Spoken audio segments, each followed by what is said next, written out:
First time member niyo po ng January. Valid pa po siya, diba, until December. Kasi ngayong January pa lang po kayo magpapareview. Pwede po kayo mag-apply for subsidy. As long as papasok po kayo sa eligibility, makakatanggap po kayo ng 1,000 pesos kada buwan.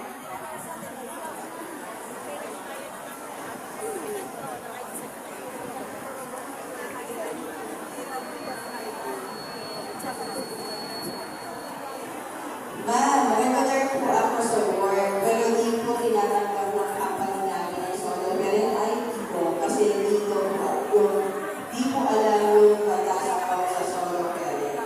Kaya hindi po ka-apply ng service ko. So, ganito naman po yun. Regarding po dito, nasa batas naman po talaga na 7 days, di po additional para sa solo parent. Kahit ano po employment status nyo, nakalimutan, as long as months na sa company.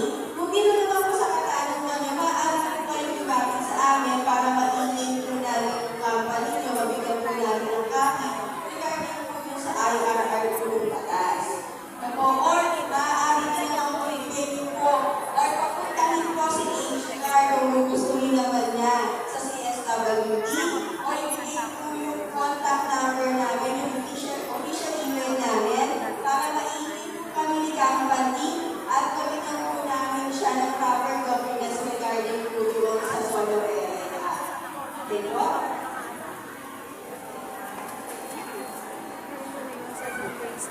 Oo, yun na yun.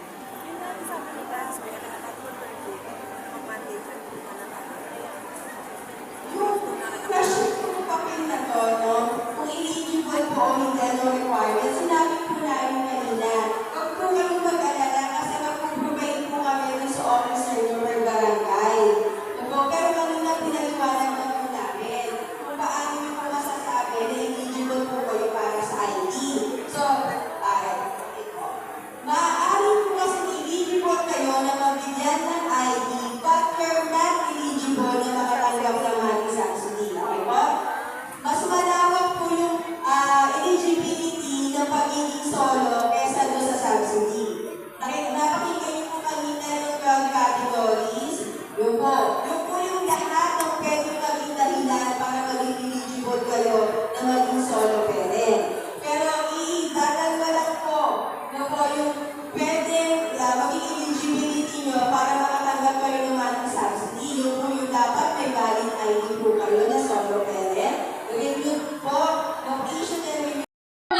Pero the basis of the 1,000 pesos should come from our registration.